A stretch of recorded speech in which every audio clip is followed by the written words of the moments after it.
तुमको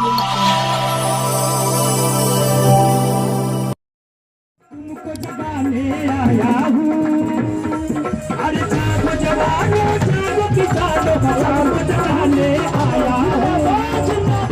मैं ओम प्रकाश बोल रहा हूँ,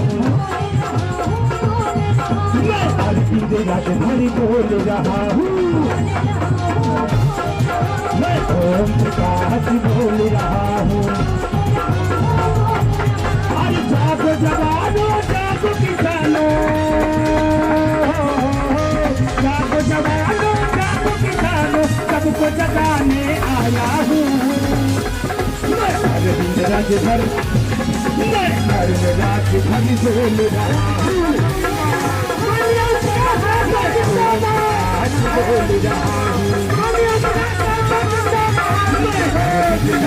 बोल रहा हूँ। हम तुम्हारे साथ हैं, हम तुम्हारे सामने से हंसी में भाई किनारे से आया, शेर आया, संघर्ष करो, हम तुम्हारे साथ हैं। भारतीय समाज पार्टी जिंदाबाद, जिंदाबाद, जिंदाबाद, हम तुम्हारे साथ हैं, संघर्ष करो, हम तुम्हारे साथ हैं। आगे लड़ाई है, जिंदाबाद, जिंदाबाद, जिंदाबाद, भैया जिंदाबाद, जिंदाबाद, जिंदाबाद।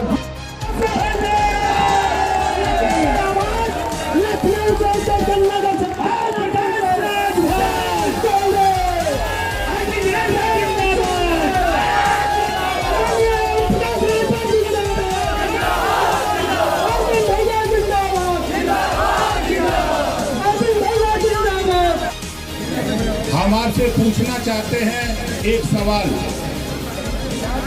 हमारे नौजवान जो इधर मोटरसाइकिल से फैजाबाद से चलते हुए बीच बीच में मिलते हुए हमारे नौजवान मोटरसाइकिल से आए हैं, उन साथियों के नाम पे जोरदार ताली बजा के स्वागत करिए भाई। देखिए, मैंने एक आह्वान किया था प्रेस वार्ता लखनऊ में करके, ये लड़ाई आपकी है, हमारी नहीं है। ये लड़ाई आपकी है, हमारी नहीं। हम आपके लिए लड़ रहे हैं, आप अपने लिए लड़ रहे हैं। ये लड़ाई किस बात की है? अभी अभी आप लोगों ने देखा, बड़ी चर्चा टीवी पर हो रही थी। 75 साल की आजादी में 57 से सब लोग वोट दे रहे हैं और तमाम तरह की चर्चाएं पर चर्चाएं होती रही। लेकिन एक दिन जो हमारे पढ़े लिखे नौजवानों की चाहत थी, हमारे माँ बाप जैसे बच्चों को पढ़ाने वाले लोगों की चाहत थी कि हमको भी आरक्षण मिल जाए। 7 दशक बीत गया आपको वोट देते, किसी ने अनुसूचित जनजाति में शामिल करने का प्रस्ताव दिल्ली नहीं भेजवा पाया था। कोई दिल्ली भेजवा लेके मुख्यमंत्री से मिला, मिल करके उनको जो कागज पत्र था, हाई कोर्ट का जो आदेश था, हमारे साथियों ने जो लड़ करके आदेश कराया था, उस आदेश की कॉपी को लेकर जब मुख्यमंत्री से मिला, उनको समझाया, तो मुख्यमंत्री ने कहा कि हम आपके विचारों से सहमत हैं, हम इस प्रस्ताव को दिल्ली भेजने का काम करते हैं। आप बताओ, अब मामला जाके दिल्ली में चला गया। अब आप बताओ, 7 दशक में अभी रिपोर्ट गई है लखनऊ से दिल्ली, और मैं दावे के साथ कहता हूं साथी, जिस दिन एसटी में भर राजभर शामिल हो जाएगा, उस दिन इसको शिक्षा में कोई माई का लाल पिछाड़ नहीं सकता है। शिक्षा में, रोजगार में, नौकरी में कोई पछाड़ नहीं सकता। इस नाते आपसे कह रहा हूं साथियों, देखो ये लड़ाई आज की लड़ाई नहीं। आप बताओ, जातिवार जनगणना होनी चाहिए कि नहीं होनी चाहिए? कितने लोग चाहते हो कि होनी चाहिए? हाथ उठाओ। इसी बात के लिए आपको सावधान करने के लिए निकला हूं। ये जो सावधान रथ यात्रा, इसके पीछे मंशा यही है कि 1931 में जातिवार जनगणना हुई। बाबा साहब डॉक्टर अंबेडकर जी ने जब संविधान लिखा तो संविधान में व्यवस्था दिया कि हर 10 साल पे जातिवार जनगणना होनी चाहिए। कौन सी जाति को कितना सामाजिक, आर्थिक, राजनीतिक और सांस्कृतिक क्षेत्र में आगे बढ़ाया गया, इसकी गणना होनी चाहिए। लेकिन देश के नेता ये गणना नहीं कराना चाहते। इसी नाते ओम प्रकाश राजभर ने सावधान रथ यात्रा के माध्यम से आपको सावधान करना चाहता हूं कि नेताओं से सावधान हो जाओ। तेरे बीच में कोई नेता आवे तो उसे बैठा के पानी पिलाओ, चाय पिलाओ, उसके बाद सवाल करो कि नेता जब तुम सत्ता में रहते हो तो जातिवार जनगणना की बात क्यों नहीं करते हो। आज हमारे बीच में आयो, हमारा नेता बताया है कि जब तक जातियों की गिनती नहीं होगी तब तक हमको आपको हिस्सा नहीं मिलेगा। ये बात उनसे सवाल करना। और दूसरी चीज, हमारे तमाम पढ़े लिखे नौजवान यहाँ हैं, सरकारी स्कूल में पढ़ने वाले, प्राइवेट स्कूल में पढ़ने वाले, जब दोनों नौकरी के लिए फॉर्म भरते हैं तो सरकारी स्कूल में तो गरीब पढ़ता है।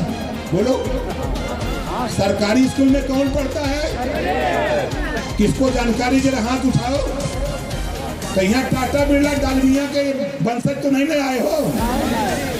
कितने गरीब लोग आए हो, जरा हाथ उठाओ, दोनों हाथ उठाओ। ये गरीबों की फौज है, ये गरीबों की फौज है। इसी नाते गरीब सरकारी स्कूल में पढ़ के कमजोर शिक्षा हासिल करता है और अमीर, उसका बेटा बेटी प्राइवेट स्कूल में अच्छी शिक्षा हासिल करके जब नौकरी के लिए फॉर्म भरता है, गरीब का बेटा बेटी और अमीर का बेटा बेटी, तो पेपर एक आता है। तो पेपर एक आता है ना। जब शिक्षा दो तरह की पेपर है तो बोलो अन्याय हो रहा है कि नहीं हो रहा है? अन्याय हो रहा है ना। इसके खिलाफ आंदोलन होना चाहिए कि नहीं होना चाहिए? इसी नाते आज 20 साल से हम घूम रहे हैं, 20 साल से आपके बीच में घूम रहा हूं। एक ही बात कह रहा हूं कि देखो, इस देश के नेता, आप आगे जाइए। इस देश के नेता इस देश के गरीबों को पढ़ा रहे हैं पाठ 16 दूनी 8। क्योंकि हम लोग पढ़े लिखे कम है थोड़ा, तो अब हम लोगों को जानकारी हो गई। हमारे आपके बीच में तमाम लोग पढ़े लिखे नौजवान, हमारी बेटियां तमाम पढ़ लिख करके आगे बढ़ी हैं। अब हम सब लोग मिलकर के इस देश के नेता को पढ़ाएंगे पाठ 16 दूनी 32। बोलो 16 दूनी 32 होगा कि नहीं होगा? क्यों कह रहा हूं? आज इस देश में जब संविधान एक, प्रधानमंत्री एक, राष्ट्रपति एक, तो शिक्षा भी एक समान होनी, शिक्षा भी एक समान होनी चाहिए कि नहीं होनी चाहिए? लेकिन ये देश का नेता, अभी तो सदन में मैं बैठा था, मैं कुछ साथियों से कहा कि भाई बोलो, तो कहें हम बोलेंगे तो पटिये से निकाल देंगे। हमके तब कहें कि जनता को बहकाते हो, यहाँ क्यों जीत के आए हो? अगर जनता ने तुझे वोट दिया है तो अपने बेटा बेटी को बेहतर शिक्षा के लिए दिया है, अपने बेटा बेटी के रोजगार के लिए दिया है।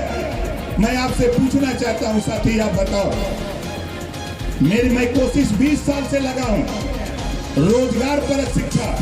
आप बताओ, बेरोजगारी बढ़ी है कि नहीं बढ़ी है? बेरोजगारी दिन दूना रात चौगुना बढ़ रही है।